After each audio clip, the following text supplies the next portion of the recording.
Welcome to the tutorial on auditing. In this tutorial, we are going to learn about the audit documentation. What is audit documentation? Audit documentation is the record of audit procedures performed. It is the record of relevant audit evidence obtained, and it is the record of conclusions the auditor reached or made. The documentation can be done using the working papers or work papers. That means audit documentation is the record of procedures performed, evidence obtained, and the conclusion made by the auditor. The examples of audit documentation may be recorded on paper, on electric devices, or using any other media.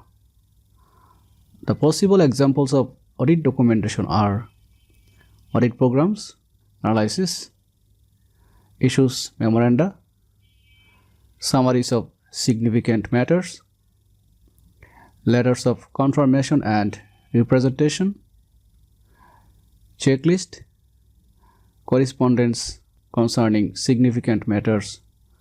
The correspondence may be the email from the particular customers or suppliers or any other authorities. The auditor can also include the abstracts or copies of the entity's records, such as significant and specific contracts and agreements, the meeting minutes prepared by the entity's internal personnel, as the part of audit documentation. But you have to keep in your mind that audit documentation is not the alternative of the accounting records.